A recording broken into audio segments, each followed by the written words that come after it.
සුබ දවසක් සියලුම දෙනාට. ඔන්න මම අද කියලා දෙන්න යන්නේ බයස් පටියක් කොහොමද හරකට අතකට අල්ලගන්නේ කියලා. හරි.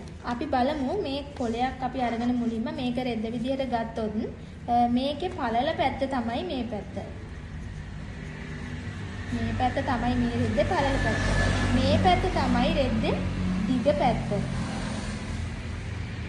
හරි. එතකොට අපි බයස් පටි කපන්නේ පළල පැත්තටත් නෙමෙයි දිග අතටත් නෙමෙයි මෙන්න මේ විදිහට හරහට තමයි අපි බයස් පටි කපන්නේ.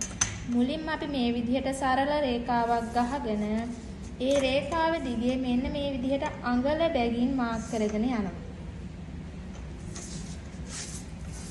ඒක අපි නැවතත් මේ විදිහට යා කරගන්නවා.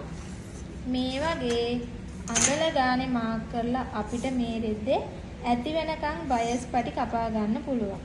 Tamanට අවශ්‍ය ප්‍රමාණයට කපා ගන්න පුළුවන්. අපි මේකේ පළල විදිහට ගන්නෙ අඟල තමයි ගන්නෙ.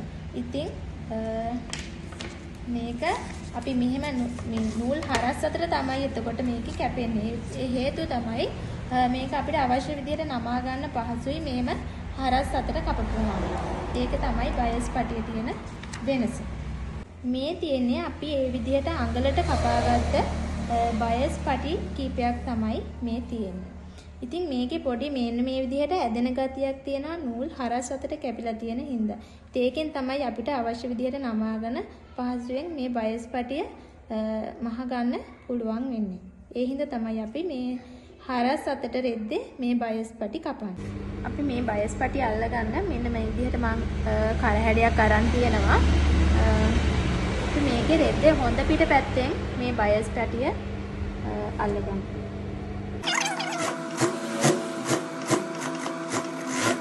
අපි මෙහෙම කපලා ඉවත් කරගමු. දැන් මේකේ කට් මාක් දාගෙන යන්න.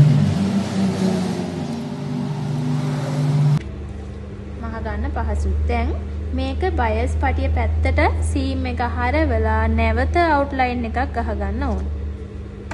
මෙන්න මේ විදිහට.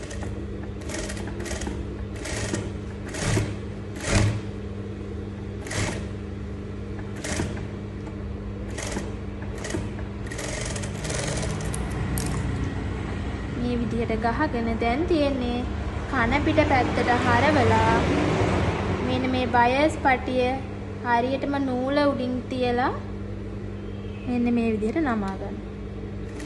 නමාගෙන නැවත මහගෙන යන්න.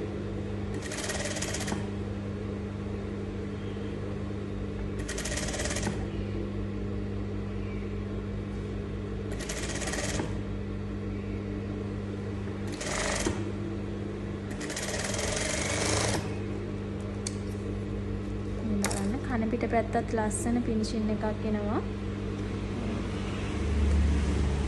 මේ විදිහට තමයි කරහැඩේ පටිය ඇටච් කරාට පස්සේ තියෙන්නේ. ඉතින් විශේෂ ඉල්ලීමක් තියනවා කරන්න මගේ හරු ෆැෂන් පේජ් එක ඔයාලා හැමෝගෙම ඉල්ලනවා ෆලෝ කරන්න කියලා. ගිහින් එන්නම් හැමෝටම සුබ දවසක්.